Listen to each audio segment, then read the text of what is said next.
मतदान जेव्हा करतो आपण तर सर्वांचं एक मत आहे की बा खासदारातून आमदारातून काही निधी यावा आणि ह्या संरक्षण भिंतीचे सर्व पूर्ण काय पाहणी आहे ते करून घ्यायची।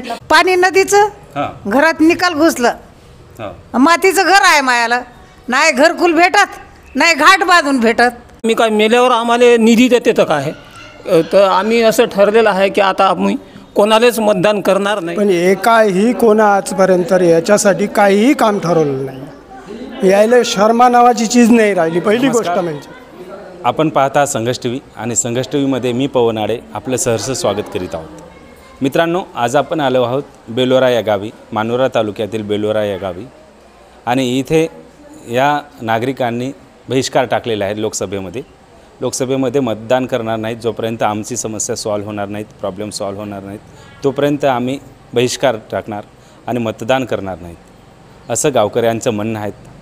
येथे पूर आला होता आणि पूर्ण पूर गावात घुसला होता, त्यामुळे गावकऱ्यांनी हा रोष व्यक्त करून मतदानावर बहिष्कार टाकलेला आहे। आपण भेटूया गावातील नागरिकांशी, गावातील नागरिकांनी येथे बोलवले आहेत। चला आपण त्यांच्याशी। पूर जेव्हा आला तेव्हा आमची एवढी धंदल झाली, एवढी उडाली धंदल की सर्वांना घरात असं पूर्ण पाणी साचलं, चिखलाने सर्व गाव असं माखून गेलं होतं। चिखल, शाळा आणि मंदिर पूर्ण, आणि थोडेसेच एखादं मोजकं एक दोन घर राहिलं तर त्या घरात सर्वांचे गोंधळ चालू झाला, सर्व त्याच्यात गेले। आणि त्यामुळे काही असं म्हणजे कोणाची गुरं गेली, कोणाची ढोरं, कोणाच्या वस्तू, आजूबाजूच्या काटाचा सर्व परिसर असा अस्तव्यस्त झाला होता। आता हे कसं होत आहे, थोडंसं चांगलं होते, थोडंसं वाईट होते। आता पावसाळा आहे तो उन्हाळा आहे, तो पूर्ण त्याच्यावर माती नदीचं घरात निकाल घुसलं, मातीचं घर आहे मायाला, नाही घरकुल भेटत नाही घाट बांधून भेटत। मग आता त्या घरात राहा कसं, माणसाच्या अंगावर पडल्यावर तरी एखादा घरकुल देऊन दे, असं होते ना।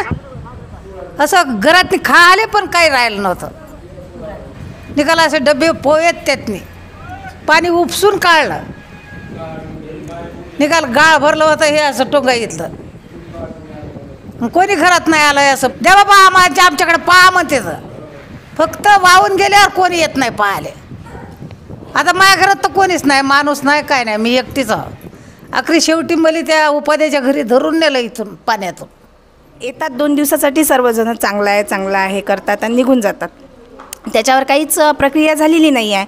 तर सर्वांनी आता हे परत हा ठराव वगैरे टाकलेला आहे। त्याच्यामुळे मतदान जेव्हा करतो आपण तर सर्वांचं एक मत आहे की बा खासदारातून आमदारातून काही निधी यावा आणि ह्या संरक्षण भिंतीचे सर्व पूर्ण काय पाहणी आहे ते करून घ्यायची। मग गावात काही व्यवसायात मदत मिळो किंवा नाही मिळो, पण कमीत कमी रात्रीचं अपरात्रीचं जेव्हा हे लोंढा वगैरे पाणी येतो, त्या पाण्यापासून संरक्षण भिंतीची मागणी सर्व गावकऱ्यांचीच आहे। एवढ्या मग वेळेवर 2 दिवसात येतात, मग आम्ही करू असं आश्वासन देतात, ते भिंत काही पूर्ण होत नाही आहे। त्याच्यामुळं आता हे पावसाच्या आधी सर्व हे करून घ्या, कारण आमच्यावर एवढी बिकट परिस्थिती आली होती। एकदा आला, दोनदा आला, पहिल्यांदा थोडासा आला तर आटोक्यात आला, पण एकदा एवढा आला म्हटलं तर दिवस होता म्हणून आमच्या गावकऱ्यांची थोडीशी म्हणजे पाहणी करण्यात कमी जास्त झालं, या लहान त्यांना गोळा करण्यात समजा थोडा वेळ गेला, पण तो जर 2 तास आणखी राहिला असता तर गावात एक व्यक्तीही दिसला नसता। माझं नाव विष्णू ठाकरे, मी बेलोऱ्याहून बोलत आहो। ज्यावेळेस पूल आले, पूर नदीला पूर आला होता, त्यावेळेस पूर्ण निकाल आमदार खासदार येऊन गेले, भिंत देतो म्हणून यायनं भिंत आजपर्यंत काम आमच्या इथं झालेलं नाही। मग आम्ही काय मेल्यावर आम्हाला निधी देते तर काय, तर आम्ही असं ठरलेलं आहे की आता आम्ही कोणालाच मतदान करणार नाही।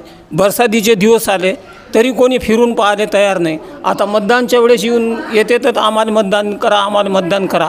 आम्ही असं ठरलेलं आहे की आम्ही आता कोणालाच मतदान करणार नाही। आमचे धान्य वाहून गेले, मध्ये नातू आहे, खांद्यावर घेऊन मंदिरात घेऊन आलेलो आहो, मी पुरातून आलेलो आहो, तरी कोणाचंच याच्यावर हे नाही। आम्ही तहसीलदाराच्या इकडे गेलो, BDOच्या इकडे गेलो, ते म्हणणे ते तुमचं काम मार्गी लागलेलं आहे। आता आम्ही काय मेल्यावर मार्गी काम लागणार आहे का? आम्ही काही पैसे मागू नाही लागलो, आम्ही काही घरकुल मागू नाही लागलो। आमची जर भिंत झाली तर आम्ही रोजमजूरी करून जगू मानोरले जाऊन। आमच्या गावाला जर आता कोणी घरं वाहून गेले किंवा मेले तर याला शासनच जबाबदार राहणार आहे ना।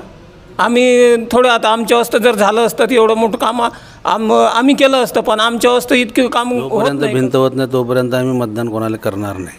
बहिष्कारच करणार आहे.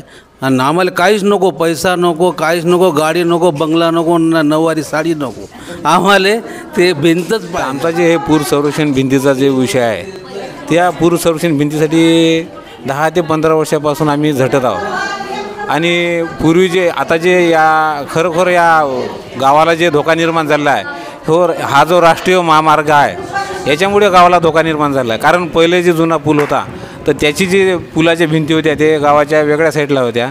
पण आता जे नवीन पुलाचं बांधकाम झालेलं आहे याची जी दिशा आहे भिंतीची, हे सरळ सरळ गावाच्या निशाण्यावर केलं आहे. ज्यावेळेस पुलाचं बांधकाम चालू होतं त्यावेळेस आम्ही तक्रारी केल्या होत्या. आम्ही कलेक्टरला निवेदन दिलं, तहसीलदाराला निवेदन दिलं आणि BDO साहेबाला सुद्धा निवेदन दिलं आहे की बुवा हे जी भिंतीच्या दिशा आहे हे गावाला धोका निर्माण करू शकते भविष्यामध्ये. त्याचे निवेदनसुद्धा आमच्याकडे पूर्ण तयार आहेत. पण तरी पण या शासनानं कोणत्याही प्रकारची दखल घेतलेली नाही. हे रात्रंदिवस प्रचारात व्यस्त आहे, परंतु यांना बेलोरा गावाला भेट द्यायला वेळ नाही, निधी आणण्याला वेळ नाही.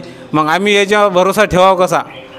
सर्व मंत्र्याला निवेदन पाठवले, पण एकाही मंत्र्यानं आणि कोण्याही अधिकाऱ्यानं याच्यावर कोणतीही दखल घेतली नाही. कारण मुख्यमंत्र्याला सुद्धा निवेदन दिलं, उपमुख्यमंत्री 8 मंत्र्याला मी तिथं निवेदन देऊन आलो मुंबईवरून, पण एकाही कोणा आजपर्यंत याच्यासाठी काहीही काम ठरवलं नाही. यायला शर्मा नावाची चीज नाही राहिली. पहिली गोष्ट म्हणजे थोडीफार जरी लाज असती या छोट्याशा गावासाठी काही ना काही करण्यासाठी तर यायनं केलं असतं, पण आजपर्यंत यायला थोडीशी काही लाज नाही वाटून राहिली. यायनं काही ना काही करायला पाहिजे. आमच्या गावात छोट्याशा गावासाठी लहान परिस्थिती खराब आहे या गावाची, कारण एकाचंही घर चांगलं बांधून नाही आहे इथं.